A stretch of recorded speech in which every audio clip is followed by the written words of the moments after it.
नमस्कार, स्वागत है आप सभी का। भारत में त्योहार सिर्फ तारीखें नहीं होते, ये हमारे जीवन की लय होते हैं।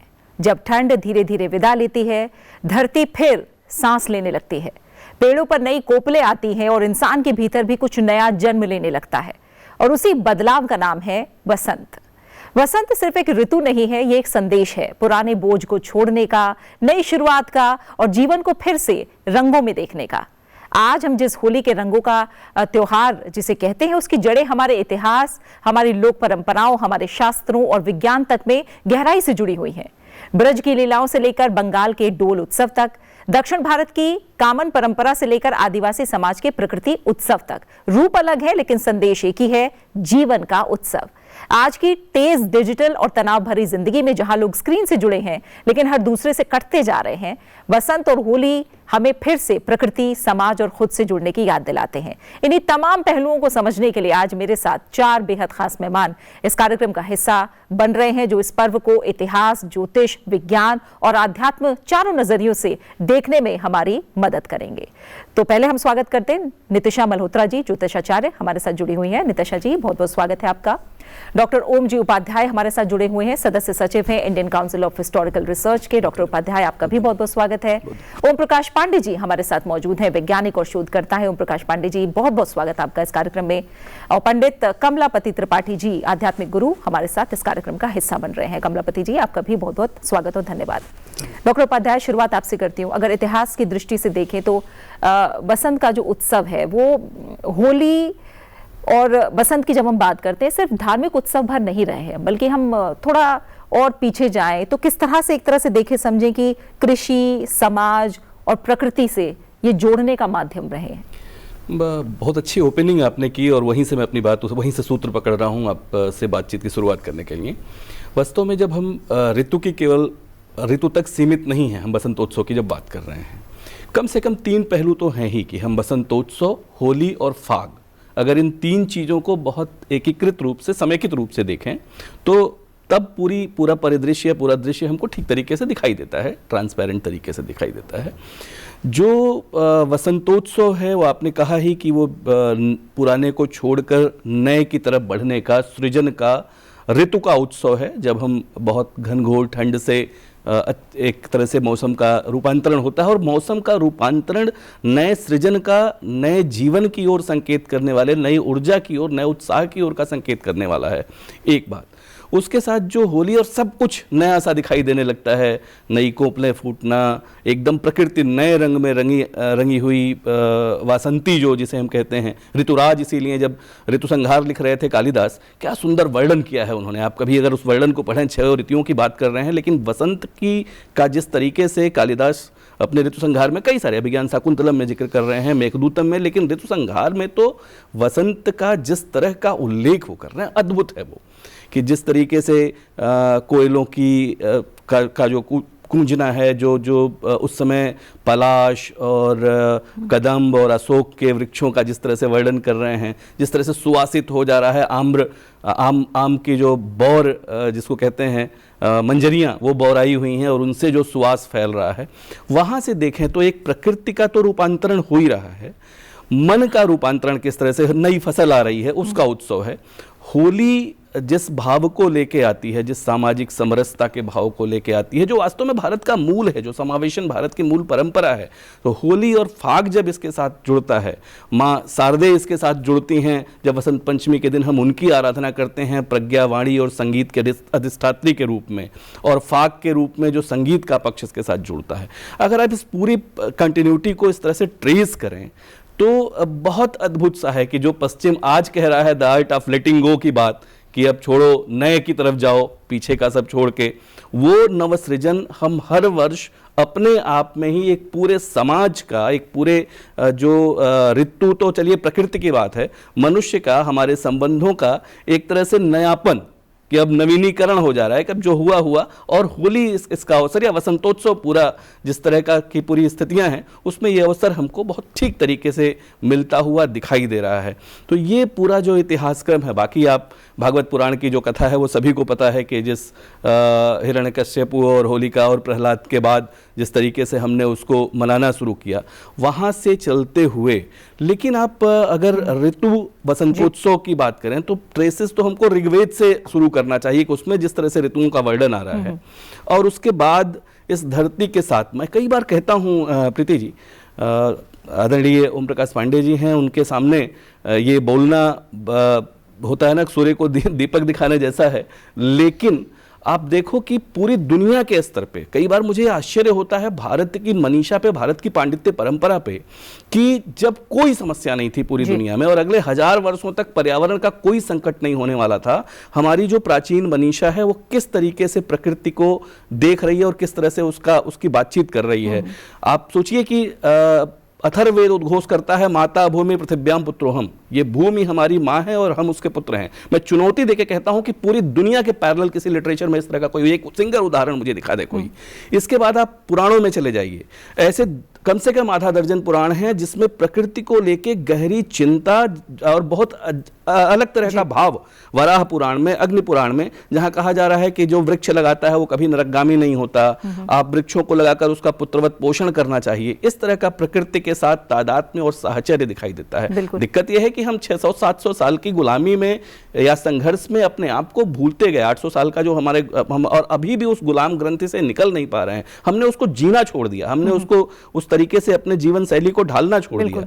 इस तरीके से निकल के आ रहे हैं और वसंतोत्सव, होली और फाग हमारे पूरे समाज को एक नयापन देने का, एक नई ऊर्जा देने का, नया उत्साह देने का, पुराने बुरे को छोड़कर नए को स्वीकार करने का, बुराई पे अच्छाई की जीत का ये प्रतीक के रूप में हमको दिखाई देता है। देखना समझना होगा। बिल्कुल नितिशा जी, जैसे अभी डॉक्टर उपाध्याय भी समझा रहे हैं, एक तरह से देखा जाए तो ज्योतिष में बसंत को माना जाता है कि ऊर्जा और चेतना के पुनर्जागरण का ये समय है।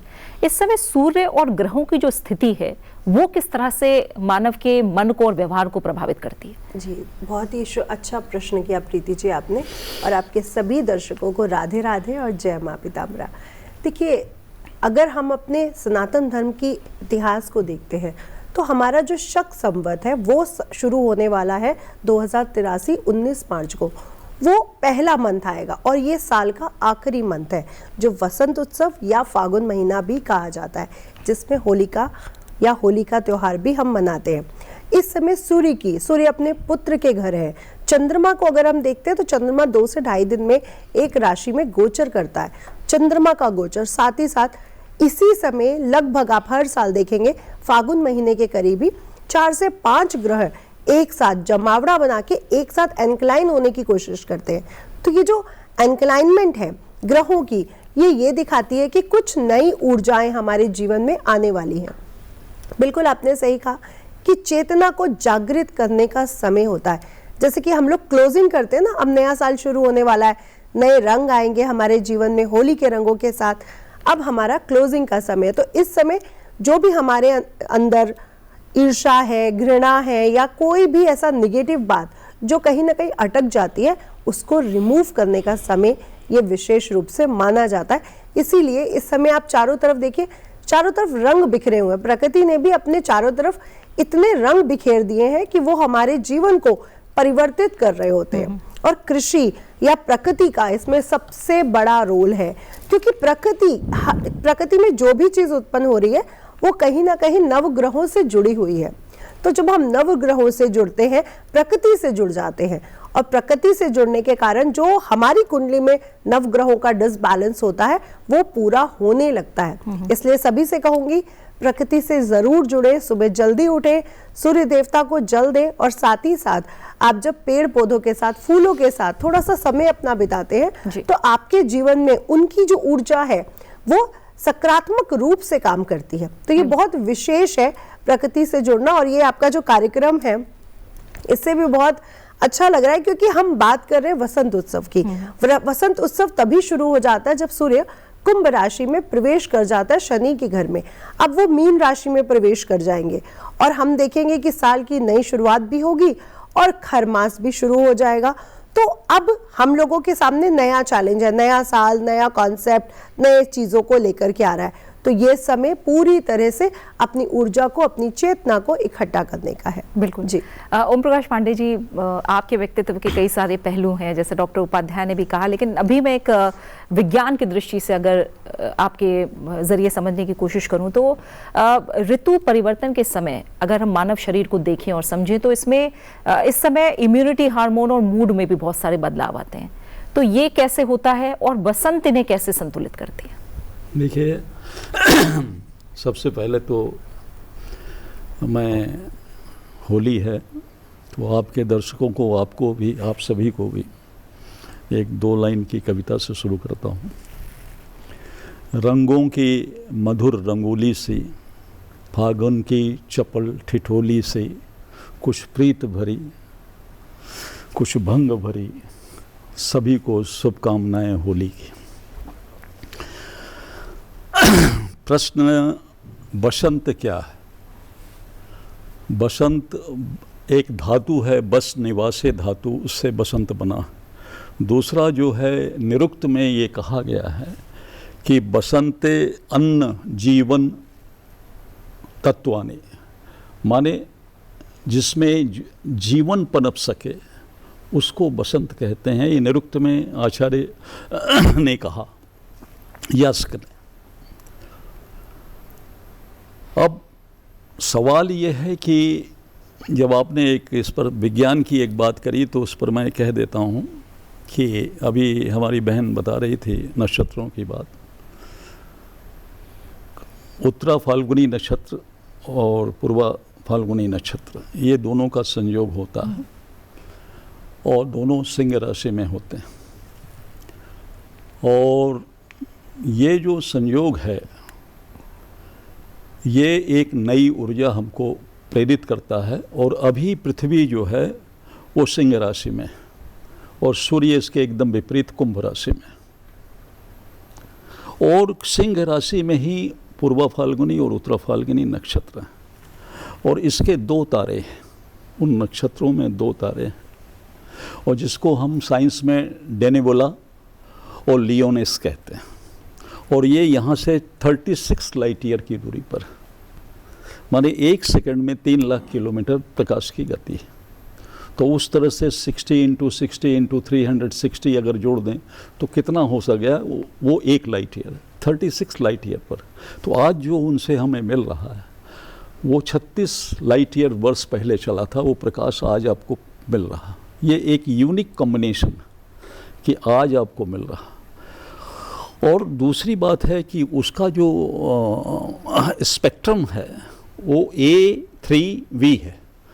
तो A3V का मतलब ये हुआ कि टेसू के जो फूल होते हैं हमारे यहाँ, जो अभी इन्होंने पलास की बात करी थी, तो वो जो टेसू के फूल हैं उसका रंग है एक तारे में और दूसरे तारे में सफ़ेद रंग है। और जब दोनों आते हैं तो दोनों का जब इंटरेक्शन होता है तो बसंती रंग बन जाता है। तो वो बसंती रंग जो आ जाता है तो आपके शरीर में वो संचार करता है आपके नेगेटिविटी को, क्योंकि अभी शिशिर ऋतु खत्म हुई है तो एक कफ प्रधान वो ऋतु होती है। और अब ये जो है थोड़ा सा गर्मी आई है तो हम लोगों को हमेशा कफ की और इसकी बहुत सारी प्रॉब्लम्स होती है। तो इस प्रॉब्लम्स को दूर करने में वो जो रेज आपके पास आ रही है, वो रेज जो है एक यूनिक फॉर्मेशन क्रिएट करती है, जिसको हमें बहुत अच्छी तरह से गहराई से समझना चाहिए कि ये हैपनिंग कहाँ हो रही है। हैपनिंग हो रही है सिंह राशि में, लियो में, और ये उत्तरा फाल्गुनी और पूर्वा फाल्गुनी दोनों ही सिंह राशि में हैं। ये ज्योतिष लोग जानते हैं इस चीज़ को।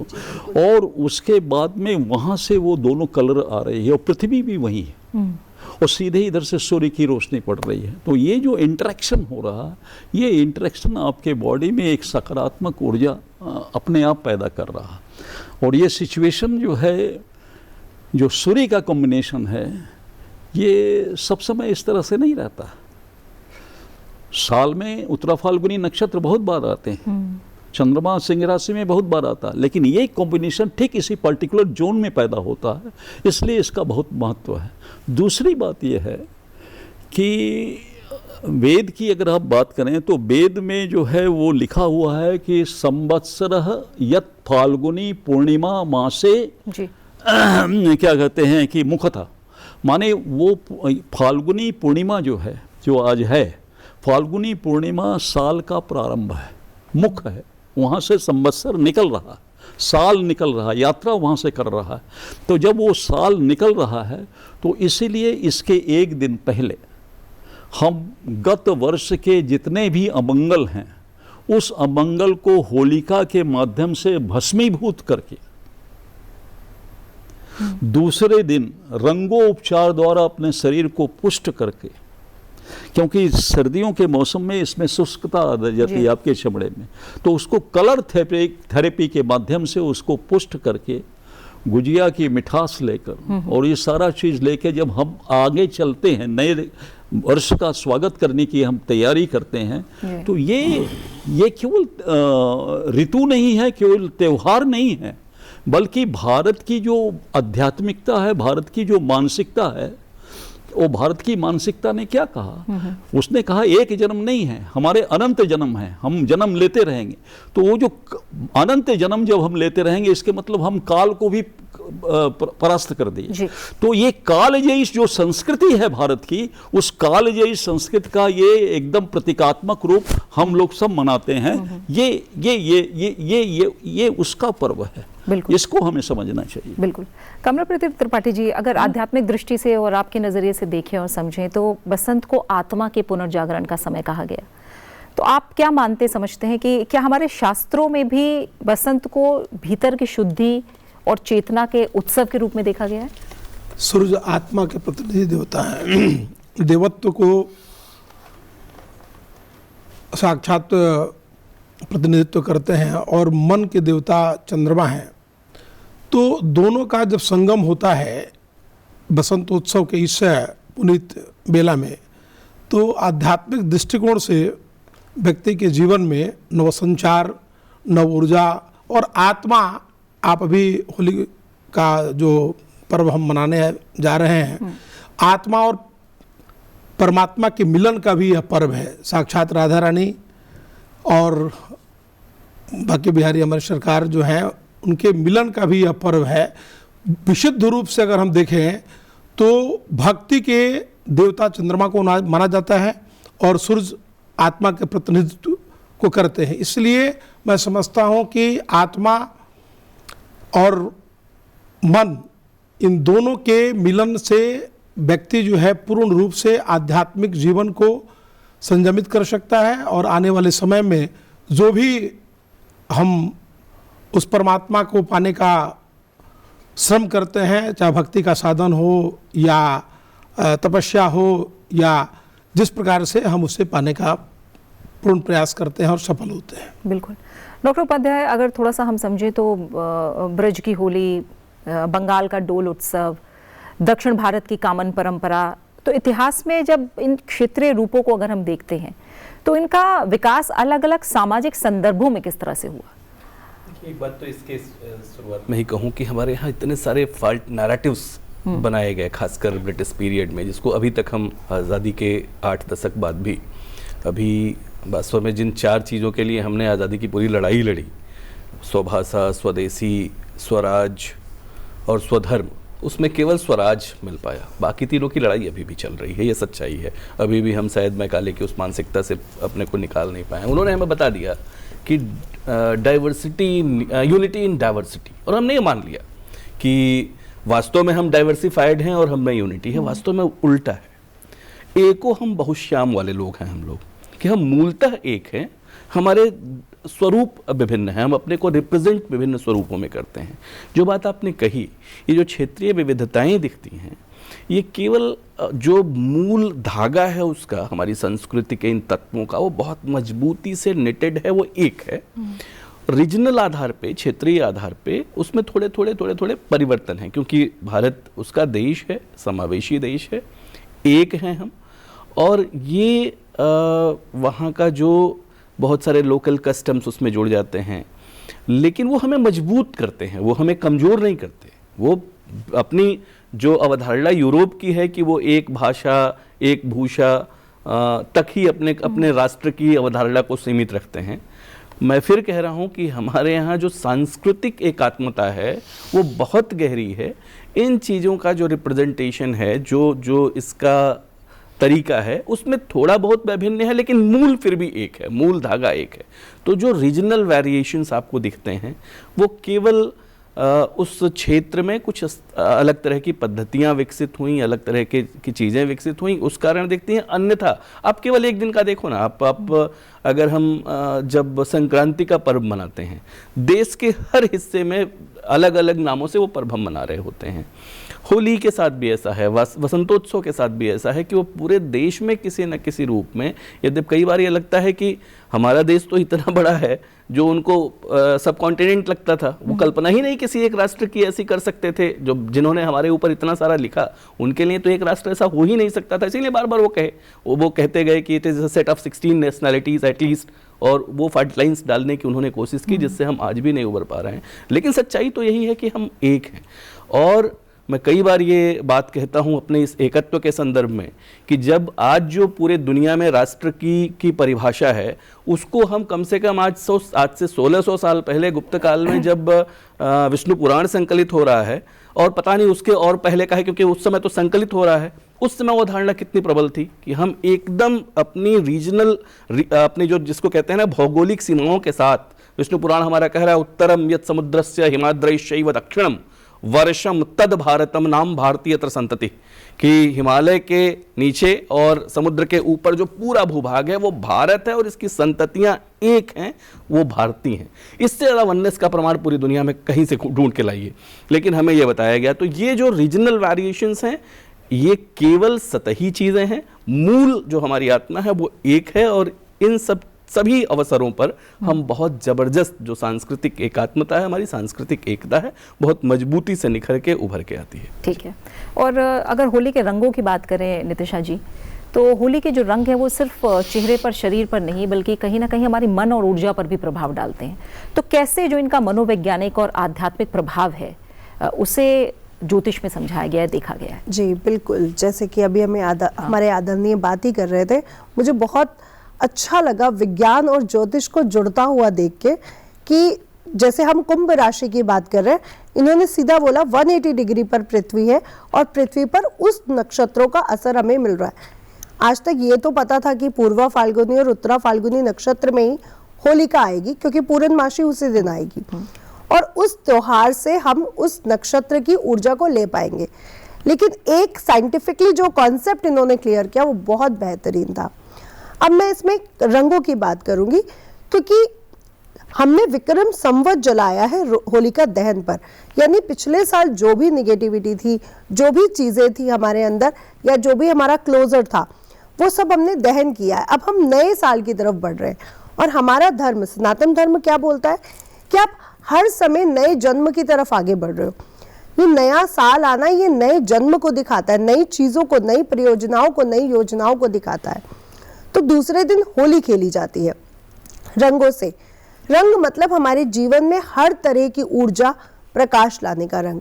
अब हम जैसे सूर्य महाराज, अगर कुंडली में किसी का सूर्य महाराज कमजोर है, तो आप लाल नारंगी रंग से होली खेलते हैं, आपका आत्मविश्वास बढ़ता है, आपके अंदर उत्साह आता है, आपके अपने घर में रिलेशनशिप फादर के साथ भी ठीक होते हैं। चंद्रमा, आपका मदर के साथ रिलेशनशिप ठीक नहीं है, आप बहुत इमोशनल है, आप सफेद गुलाबी रंग से होली खेलते हैं, आपके अंदर चंद्रमा की एनर्जी बहुत स्ट्रांग हो जाती है, आप अपने इमोशन पर बैलेंस पा सकते हैं। वहीं बुध, जो लोगों को बौद्धिक क्षमता में कहीं ना कहीं कमजोरी है, बच्चे हैं, बच्चों के एग्जाम्स भी देखिए इसी के बाद ही आ रहे होते हैं, अब थोड़ा पहले आने लगे, लेकिन हम लोगों के बाद में ही आते थे, अप्रैल के करीब। तो गणित जो है वो सीधा सीधा बुध ग्रह से जुड़ा हुआ है, और इकोनॉमी जो भी आपको पैसे से रिलेटेड है वो भी बुध ग्रह और शुक्र ग्रह से जुड़ा है। तो हरे रंग से हम होली खेलते हैं, जिससे हमारी बौद्धिक क्षमता, वाणी, वाक्पटुता भी अच्छी होती है, और साथ ही साथ धन यानी ग्रोथ। ग्रीन कलर हम हमेशा किसान में, खेती बाड़ी में ग्रोथ का सिंबल मानते हैं, तो ये ग्रोथ का भी सिंबल है। वहीं दूसरी तरफ अगर हम शुक्र के कलर को देखें, बैंगनी है, चमकीले रंग को, तो वो हमारे जीवन में ऊर्जा लाता है, क्योंकि इसी समय शुक्र महाराज भी उच्च के होने जा रहे होते हैं। तो सुख है, विलासता है, कंफर्ट है, वो भी शुरू हो जाता है, क्योंकि नया साल आ रहा है। अब नए साल में लोग नई चीजें खरीदेंगे, नवरात्रे आएंगे, तो पूरा वो जो पैटर्न है वो आपके जीवन के हर एक पहलू को ध्यान में रख के वही रंगों से होली खेली जाती है। नीले रंग की बात करें तो नीला रंग कर्मठता लाता है और साथ ही साथ आपको न्याय प्रिय, कर्मशील बनाता है, और नए साल की तैयारी के लिए हमें कर्मशील होना बहुत जरूरी है। तो ये रंग ऊर्जाओं के साथ हमारे प्लैनेटरी सिचुएशन को भी ठीक करते हैं, और हमारे जीवन में जो जो चीजें अनबैलेंस हो रही होती है वो प्रकृति अपने आप बैलेंस करना शुरू कर देती है। क्योंकि पहले ये सब रंग फूलों से ही बनाए जाते थे, प्लाश का फूल ले लिया या अपराजिता के फूल ले लिए, वो जो फूलों से रंग बनाकर हम होली खेलते थे वो पूरी तरह से आपके नव के नव ग्रहों को बैलेंस कर देता था। ठीक है, तो ओम प्रकाश पांडे जी, तो ग्रहों की बात हो गई।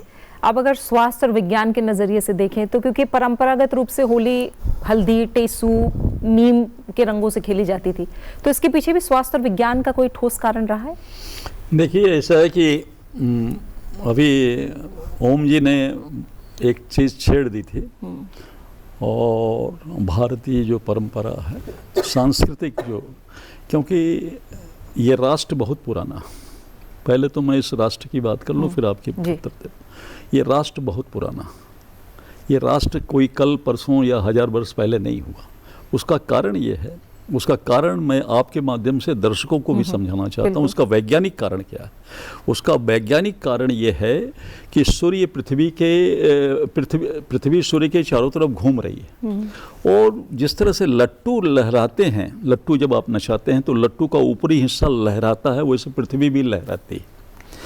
और जब लहराती है तो जब इधर आएगी तो सूर्य के नज़दीक आएगी, इधर जाएगी तो सूर्य के, तो नॉर्थ पोल जो है हमारा, उत्तरी ध्रुव, उत्तरी गोलार्ध अफेक्टेड होता है। तो जब सूर्य के नज़दीक आएगा तो ग्लोबल वार्मिंग होगी, और इधर जाएगा तो ग्लेशियल पीरियड होगा।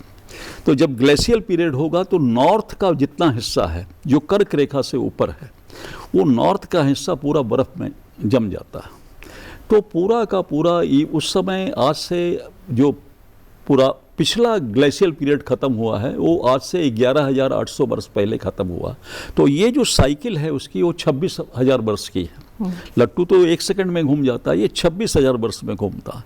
तो जब 26,000 वर्ष में घूमेगा तो 13,000 वर्ष सूर्य के सामने होगा, 13,000 वर्ष सूर्य के विपरीत होगा। तो आज जो ग्लेशियल पीरियड है वो 13,000 होगा, और 13,000 ग्लोबल वार्मिंग होगी। तो आज से 11,800 वर्ष पहले ग्लेशियल पीरियड ख़त्म हुआ था। अभी 1200 और है एक ग्लोबल वार्मिंग का। तो जब ग्लोबल वार्मिंग होगी तो धीरे धीरे उसका असर होगा, तो बर्फ़ पिघलने लग जाएगी। तो आज से 11,000 वर्ष पहले ग्रेट ब्रिटेन जो है, लंदन जो है, वो 15,000 फीट बर्फ़ के ऊपर था। ये इंसाइक्लोपीडिया ब्रिटानिका में लिखा हुआ, हम नहीं कह रहे। और न्यूयॉर्क के ऊपर 25,000 फीट बर्फ़ जमी हुई थी, ये उनका रिकॉर्ड है। तो धीरे धीरे पिघल गया। अब तो सिटी ऑफ पैलेसेस कहलाता है। तो ये पिघलता है, और जब ग्लोबल वार्मिंग बढ़ेगी तो बर्फ पिघलेगा तो समुद्र का लेवल बढ़ेगा। तो जितने भी दक्षिण के तटीय क्षेत्र हैं वो सब डूब जाते हैं, ऑस्ट्रेलिया हो गया, अफ्रीका हो गया, सब डूब जाएंगे। तो भारत जो है दोनों कंडीशन में, क्योंकि जिस समय ग्लेशियल पीरियड होता है, हिमालय सारे बर्फ़ को रोक देता है, जो आपकी साइबेरिया से आ रही है, वो सब जो ठंडी हवाएं, बर्फीली हवाएं आ रही हैं, उसको रोक देता, बर्फ़ वहाँ जम जाती है। और जब ग्लोबल वार्मिंग होगा तो जब समुद्र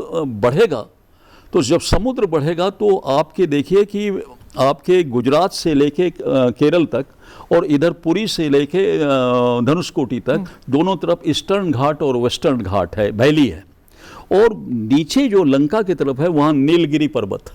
तो ये एक ब्रैकेट बना देता है। तो जब समुद्र बढ़ेगा तब भी भारत नहीं डूबेगा।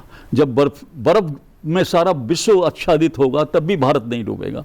तो इससे भारत की प्राचीनता प्रमाणित हो जाती है कि भारत बहुत प्राचीन देश है। अब ये सांस्कृतिक जो बात कर रहे थे, सांस्कृतिक बात में 4 पर्व होते हैं।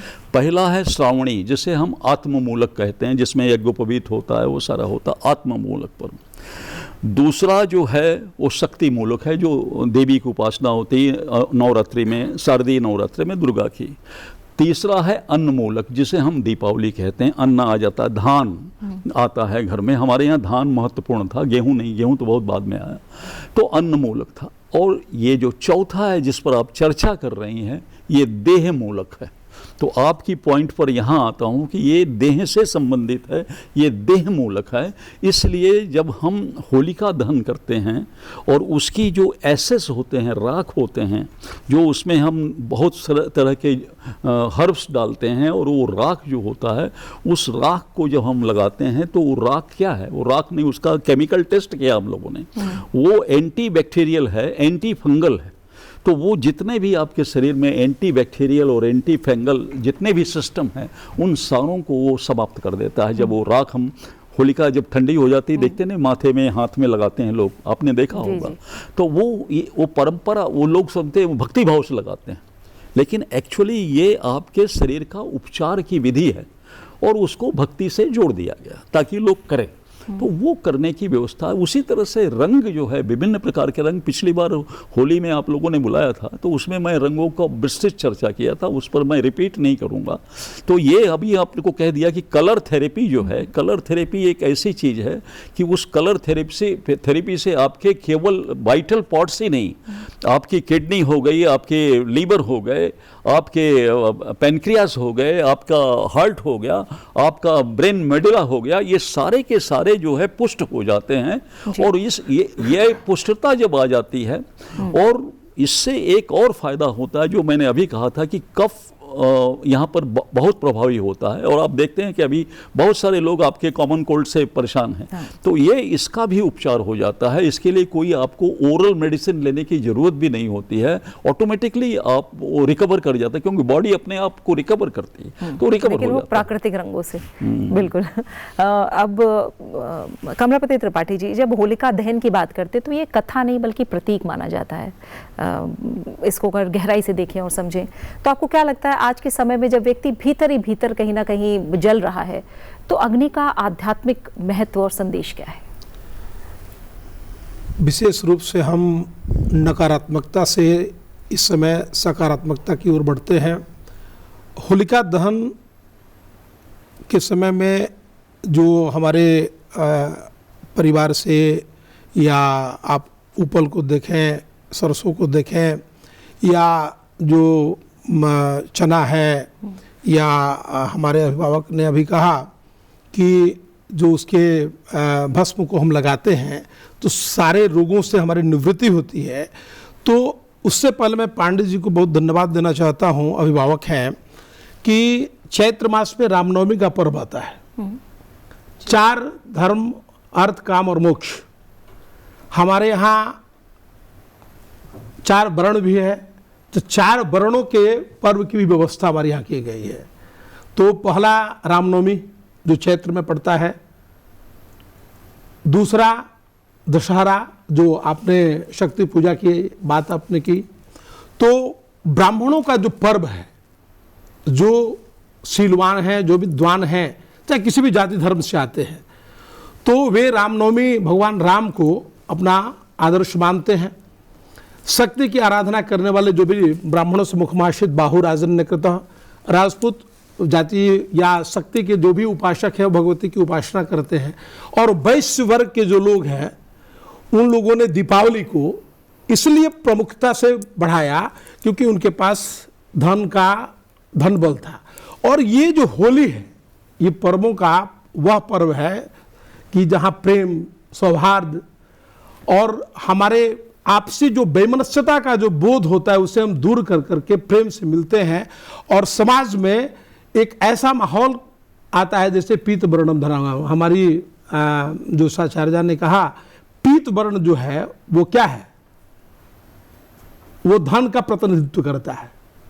रक्त वर्णम वो सम्मोहनम, लाल जो है सम्मोहन का प्रतिनिधित्व करता है, श्वेत जो है शांति को देने वाला है, और काला जो है वह नकारात्मकता का बोध कराता। तो होलिका दहन जो है संपूर्ण रूप से नकारात्मक शक्तियों को दूर करके हमको सकारात्मकता का बोध कराता है और हमारे अंदर एक नई ऊर्जा, नया संदेश देता है, जिससे आने वाले समय में हम अपने आप को ऊर्जावान बनाते हैं और समाज में और सब लोग मिल करके इस पर्व को बहुत प्रेम से मनाते हैं। बिल्कुल, और इसी बात को आगे बढ़ाएं अगर डॉक्टर उपाध्याय, तो इतिहास बताता है कि जो सामाजिक बराबरी एक बहुत बड़ा प्रतीक रही है, होली सामाजिक बराबरी का पर्व माना जाता है। तो आपको लगता है कि ये त्यौहार जो जाति वर्ग रहा है, जो सामाजिक दूरी रही है, उन्हें तोड़ने का एक बड़ा माध्यम रहा?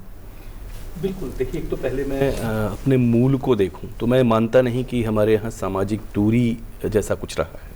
हम समरस समाज के लोग रहे हैं। फिर वही मैं फिर कहूँगा कि 800 वर्षों में ढेर सारी फॉल्ट लाइंस, हम अपने आप को भूलते गए या हमें अपने आप को भूलने पर विवश कर दिया गया, ऐसा मान लीजिए। लेकिन जो मूल है हमारा वो समरस समाज का ही है। समरस समाज का ये अलग बात है कि उसमें कोई कर्म ऊपर माना जाएगा, कोई थोड़ा नीचे, थोड़ा गर्हित माना जाएगा, और उसके कारण हाइजीन और बहुत सारी प्रॉब्लम्स को लेके बहुत सीधी सी बात है कि अगर आप पूजा पाठ के काम में संलग्न हैं और या आप मरे हुए जानवरों के, पशुओं के चमड़े को निकालने के काम में संलग्न है, तो दो काम हैं ये। उसमें हाइजीन को लेके कोई समस्या कभी या कोई एहतियात बरते गए हों तो बरते गए हों, लेकिन उसको जिस तरीके से जो रंग दिए गए, जो होली के रंगों की बात ना करूं, जो एक कृत्रिम रंग दिए गए कि साहब ये तो बड़े सारे हायरार्कियल समाज है, स्ट्रैटिफाइड समाज है, स्तरीकृत समाज है, वो बेकार की बात है। बहुत समरस समाज, इसीलिए आप देखेंगे कि हमारे कोई भी एक आयोजन को उठा लीजिए, किसी एक पर्व को उठा लीजिए, उसमें समाज के जितने भी वर्ग हैं उनकी कोई ना कोई सहभागिता रहती है। आपके यहाँ एक विवाह होता है, उसमें समाज के हर वर्ग की सहभागिता रहती है और घर के किसी भी हिस्से में उनका एक्सेस रहता है। तो ये बेकार की बातें जो की गई, ये खासकर होली में जब जैसा अभी आदरणीय त्रिपाठी जी ने कहा ना कि हम अपनी नकारात्मकता को जलाकर, हम लोग बचपन में अपने गांव में सुनते थे सम्मत जलाया जा रहा है, तो मुझे समझ में नहीं आता था कि सम्मत क्या होता है। वो संवत को उन्होंने अपभ्रंश कर दिया, उसका रूप बदल दिया था कि एक संवत को समाप्त करके, एक अपने वर्ष को समाप्त करके हम नए में प्रवेश कर रहे हैं। तो पूरी नई ऊर्जा, नए प्रकाश, नए उत्साह, नई जिजीविशा के साथ हम प्रवेश कर रहे हैं, नई फसल के साथ प्रवेश कर रहे हैं, नए सपनों के साथ प्रवेश कर रहे हैं। और ऐसे में समाज का हर व्यक्ति एक रंग में रंगा हुआ दिखाई दे रहा है, वो समरस है, एक बराबर है, एक जैसा है, हर कोई गले मिलता हुआ दिखाई देता है। मैं तो मुझे ध्यान है कि बचपन से अपने पूरे गांव में मतलब अपने पिता को देख के मुझे ये हमेशा लगता था कि शायद ये बहुत अच्छा इनिशिएटिव है कि साल भर जो लोग सामने शायद बैठना बहुत बराबर में बैठना पसंद नहीं करते थे, उनसे दौड़ के उस दिन गले मिलते थे हम लोग और मिलना सिखाया जाता था। कोई विभेद, कोई जिसको कहते हैं कोई अंतर रह ही नहीं जाता था। तो होली के रंगों में केवल रंगों की समानता नहीं, वो एकदम सामाजिक समानता, सामाजिक समरसता का भाव भरता है और उसी का यह संदेश देता है, उसी का संकेत देता है। और फिर मैं कहूँगा अंततः कि एक बार की जो अब तक बीत गया, जो कुछ बुरा रहा तो उसको वहीं छोड़िए, उसी होलिका में जलाइए, समाप्त कीजिए और नए के साथ। तो एक कुछ साल पहले एक छोटी सी छड़िका लिखी थी कि ऐसी होली हो प्रिय, मिटे सकल अवसाद, जले दुखों की होलिका, बढ़े प्रेम उल्लास। तो ये प्रेम और उल्लास को बढ़ाने का समय है, ये उन सारे अवसादों को, अपने सारे अंतरों को, अपने विभेदों को, मन में आई गांठों को समाप्त करने का समय है, एक नएपन की ओर जाने का समय। और अगर आज की युवा पीढ़ी के हिसाब से नितिशा जी थोड़ा देखे समझे, तो आज की युवा पीढ़ी त्योहारों को थोड़ा रील्स तक, थोड़ा मैं कहूँ सेल्फी तक सीमित कर रही है। तो क्या लग रहा है आपको कि ये दूरी जो बसंत जैसे पर्व हैं उसके संदेश को कितना कमजोर कर रही है? उनके लिए क्या मैसेज होगा? देखिए, मेरा दृष्टिकोण बिल्कुल इसके अपोजिट है। मुझे लगता है आजकल के बच्चों में ज़्यादा अध्यात्म है, ज़्यादा वो चीज़ों को पढ़ रहे हैं। जब मैं उस उम्र में थी, उस एज में थी, तो हमें वो चीज़ें नहीं पता थी जो आजकल के बच्चों को पता है। आजकल के बच्चों को पता है कि हमारा शक संवत कब शुरू होता है, विक्रम संवत की क्या इंपॉर्टेंस है। तो मुझे लगता है कि आजकल के बच्चे हम लोगों से ज़्यादा यहाँ पर चीज़ों को समझ रहे हैं और अध्यात्म को विज्ञान के साथ समझते हुए आगे बढ़ रहे हैं। क्योंकि अगर विज्ञान और अध्यात्म, ज्योतिष एक साथ जुड़ जाएगा, ज्योतिष भी एक विज्ञान है और विज्ञान तो आप देख ही रहे हैं, प्रैक्टिकल करके आपको पता चलता है। तो जब ये दोनों जुड़ते हैं तो इसका समावेश जीवन में नई ऊर्जा, जीवन में हर तरह की ऊर्जाओं को बदलता है। क्योंकि हमें ये लगता है कि जो कुंडली में लिख गया, बच्चा जब गर्भ में आया तो उसकी जन्म और मृत्यु और डेस्टिनेशन तय हो गई। लेकिन मेरा दृष्टिकोण इसके अपोजिट है। मैं ये कहती हूँ, आप अपने कर्मों से, अपनी डिमांड से, अपनी दृढ़ इच्छा से, अपने आत्मविश्वास से अपनी कुंडली के पैटर्न तक को चेंज कर सकते हो। ये मेरा मानना है प्रीति जी। तो मैंने ऐसा देखा भी है, मैंने इस चीज़ों को पाया भी है, प्राप्त भी किया है कि मैं जो भी चीज़ बहुत ज़्यादा कॉन्फिडेंस के साथ, दृढ़ संकल्प से आगे बढ़ी हूँ, वो मुझे मिल रही है। तो अगर मुझे मिल रही है तो दूसरे को क्यों नहीं मिल सकती। आप कर्तव्य करो, आप मेहनत करो, आपको वो मिलती है। और बच्चों से यही कहना चाहूँगी कि आप लोग मेरे हिसाब से बहुत अच्छा कर रहे हो। मैं बहुत से कॉलेजेस, स्कूल में जाकर के कई बार इंटरव्यूज़ देती हूँ और जब मैं बच्चों से मिलती हूँ तो मुझे उनकी नॉलेज देख के बहुत अच्छा भी लगता है कि बच्चों में आजकल अध्यात्म को लेकर के जो इम्पोर्टेंस बढ़ाई है उन्होंने, वो बहुत अच्छी है। लेकिन हाँ, दूसरी तरफ ऐसे भी बच्चे हैं जो रील्स के चक्कर में कहीं ना कहीं कुंभ और कहीं ना कहीं दिखाई दे रहे हैं और रील्स बना करके डाल रहे हैं। तो ये जो हमारा सनातन धर्म है, इसका एक एक शब्द जो हमारे पुराणों में, हमारे लेखों में, हमारे ग्रंथों में लिखा गया है, ये पूरा मानव जीवन का विज्ञान लिखा हुआ है। चाहे वो शारीरिक हो, चाहे वो आयुर्वेद के रूप में हमें मेडिकल दिया गया हो, मेडिसिन दी गई हो, ज्योतिष हो, या फिर हमारे शरीर का, हमारी प्रकृति का विज्ञान है। एक एक शब्द, क्योंकि अगर आप पुराण को पढ़ रहे हैं, आप ग्रंथ को पढ़ रहे हैं, वहाँ पे नक्षत्रों का, डेज वाइज, महीनों का हर तरह से वर्णन मिलता है और डेज वाइज वहाँ पे लिखा होता है। जंत्री भी हम पढ़ते हैं तो उसमें महीने की एक वो आ जाता है कि इस महीने प्रजा परेशान हो सकती है, राजा को परेशानी हो सकती है। इट मीन्स कितना परफेक्ट वो गणना है जो हजारों सालों पहले की गई थी। अभी आपको ग्लोबल वार्मिंग और उसके बारे में बता रहे थे। भविष्यवाणी का एक ग्रंथ है, उसमें एग्जैक्ट लिखा है कि समुद्र पृथ्वी को खाने लग जाएगा। इट मीन्स गर्मी बढ़ेगी और पानी बर्फ पिघलेगी, पानी बढ़ेगा और पृथ्वी के एरियाज कुछ कम होंगे, यानी पानी वहां पे भर जाएगा। तो एक एक चीज जो हमारे ग्रंथों में, ताम्र पत्रों में जो हमें मिली है, अगर उसको साइंस से, विज्ञान से जोड़ा जाए तो एक्चुअल कंडीशन हमारे को मिलती है जो बिल्कुल एक्यूरेट होती है। बिल्कुल जी।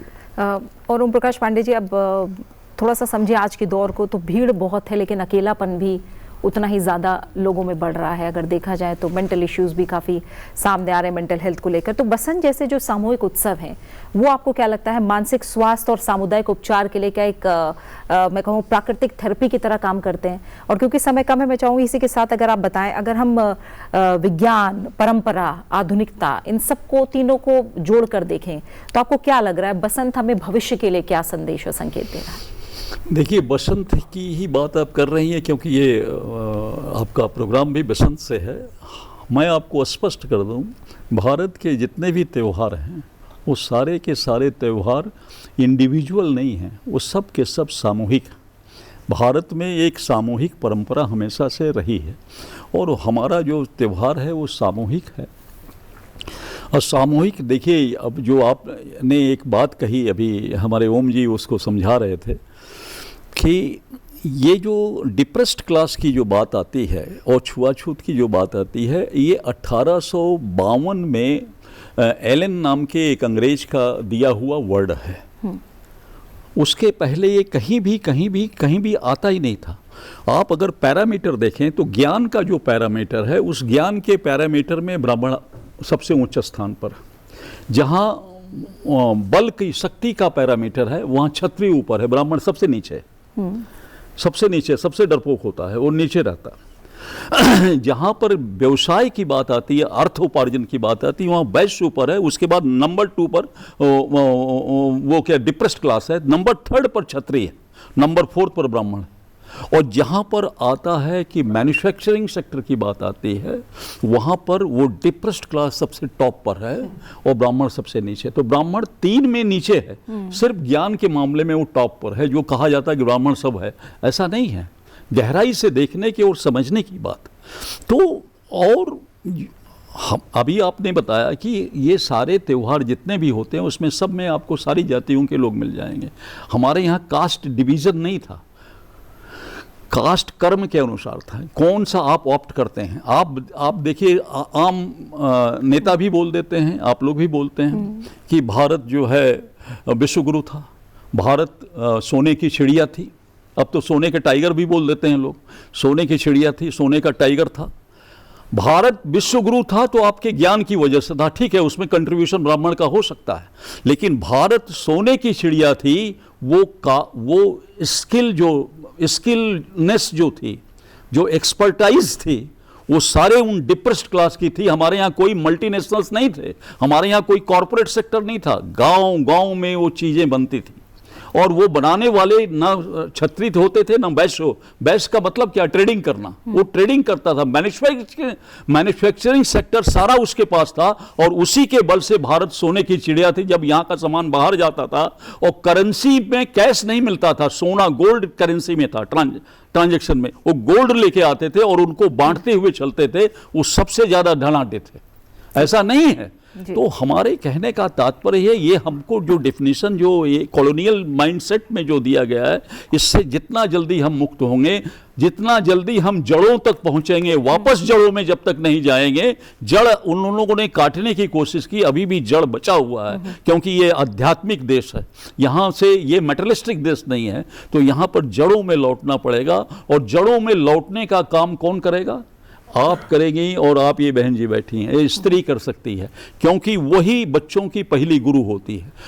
हो ये रहा है कि हमारी जो नारी शक्ति है वो अपने को नहीं पहचान पा रही है। अगर उसने पहचान लिया तो वो समाज को खड़ा कर देगी, और वो क्योंकि वो बच्चों को जिस समय इनोसेंट बेबी होता है, उसको ज्ञान देने का, उसको संस्कार देने का काम पिता नहीं करता है, माँ करती है। माँ अपने दायित्व को निर्वहन कर दे, राष्ट्र खड़ा हो जाएगा और विकसित भारत बन जाएगा। बिल्कुल। और आखिर में अगर आप सभी का संदेश मैं इस मौके पर, इस अवसर पर कहूँ तो, कमलापति त्रिपाठी जी, बहुत तेज रफ्तार से जीवन भाग रहा है, तो थोड़ा ठहरने का, संतुलन का संदेश किस तरह से ये पर्व दे रहा है, और बाकी दर्शकों के लिए आपका क्या संदेश है? बसंतोत्सव से ही ज्ञान और विद्या के अधिष्ठात्री भगवती सरस्वती की उपासना का हम संदेश लेते हैं, और ज्ञान अर्जन के लिए हम आगे बढ़ते हैं। और शारदीय नवरात्र में हम जिस प्रकार से अग्नि तत्व को शांत कर करके मन और आत्मा को स्वच्छ रखते हुए आत्म तत्व की शुद्धि के लिए आगे बढ़ते हैं, और साधनात्मक धरातल पर हम सिद्धि को या अनेक उपलब्धियों को प्राप्त करते हैं। तो यह मन और आत्मा को स्थिर करने का भी समय है। इस समय सूर्य और चंद्रमा के प्रभाव से साधना के लिए सर्वोत्तम समय होता है, इसलिए इस समय हम साधना करके अपने आराध्य को, अपने इष्ट को भी प्रसन्न कर सकते हैं। बिल्कुल। डॉक्टर उपाध्याय जी, वास्तव में अभी मैं एक खबर से गुजर रहा था आज ही, कि वेस्टर्न वर्ल्ड में कोई एक व्यक्ति जो चैटबोट से 12-12, 15-15 घंटे बात करने लगा था, और डिप्रेशन में आया, और उसने आत्महत्या कर ली, उसकी मृत्यु हो गई। इस कारण से भारत कम से कम, जबकि WHO ने यह चेताया है कि अगली शताब्दी, 21वीं शताब्दी मानसिक रोगों से ग्रस्त रहने वाली शताब्दी है। एक हमारे यहाँ योग और हमारे त्यौहार इस तरह के हैं जो कभी हमें, मेरी ये शुभकामना भी है कि जिस दौर में 28% एडल्ट आबादी यूएसए ठीक है, हमसे इकोनॉमिक साइज में मोर देन 7 टाइम्स है, 7 गुना अधिक है, हम तीसरे नंबर पे अगले साल पहुंच जाएंगे 2027 में। इसके बावजूद ये गैप तो है ही, लेकिन 28% एडल्ट आबादी वहाँ के बिना ट्रैंकुलाइजर खाए उनको नींद नहीं आती है।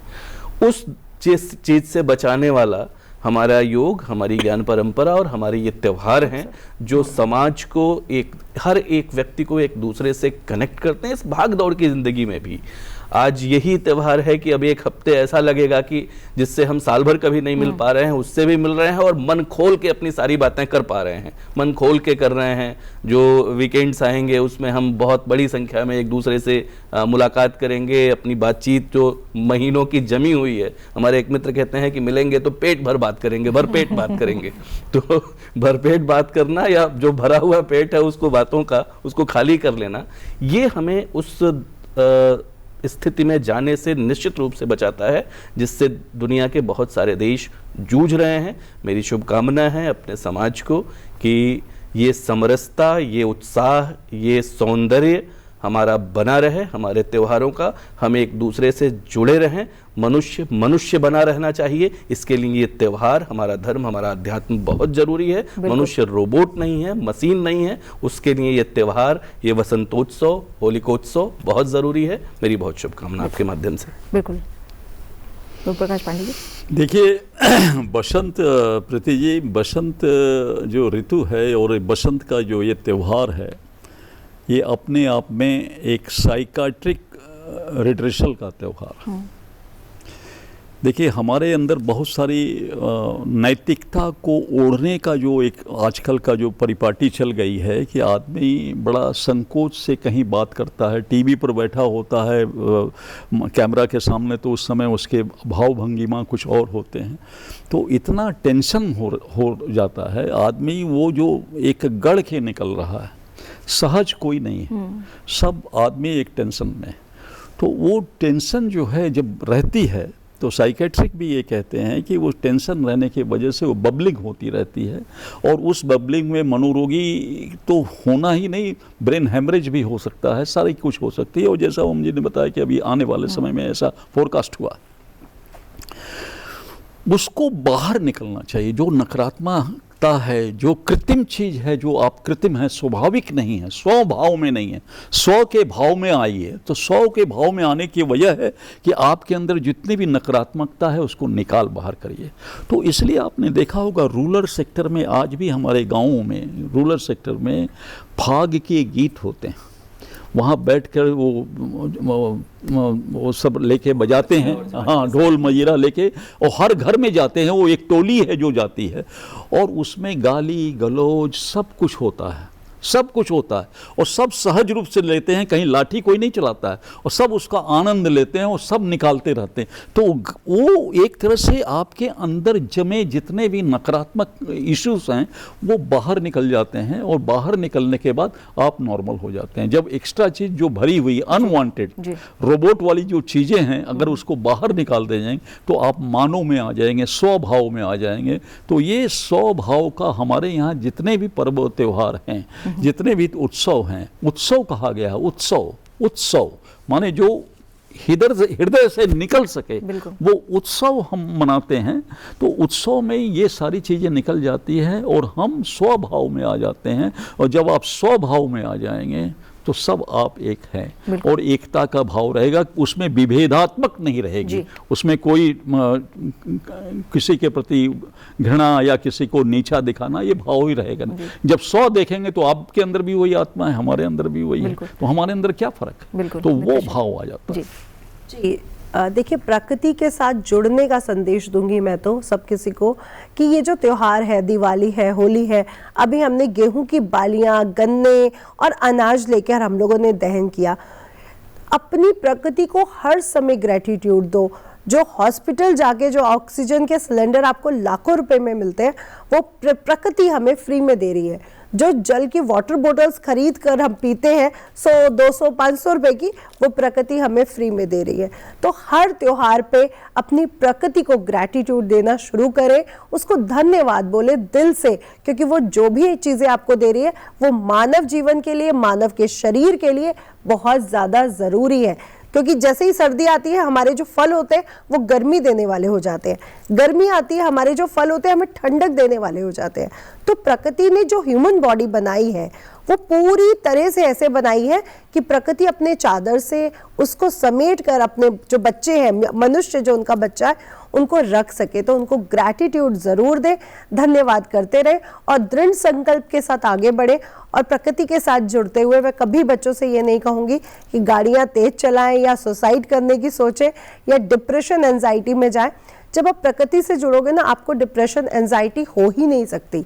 इसलिए प्रकृति से जुड़े। बिल्कुल।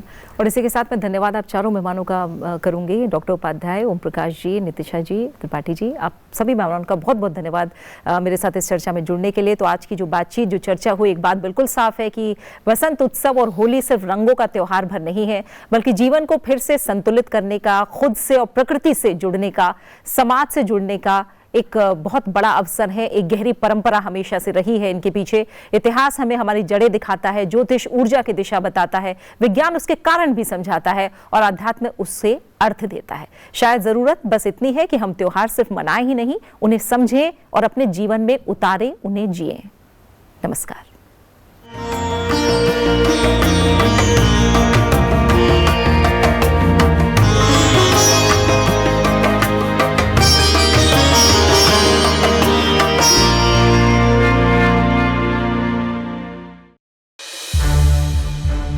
संसद टीवी के और भी प्रोग्राम्स देखने के लिए सब्सक्राइब करें हमारा YouTube चैनल और हाँ, इन्हें लाइक और शेयर करना ना भूलें।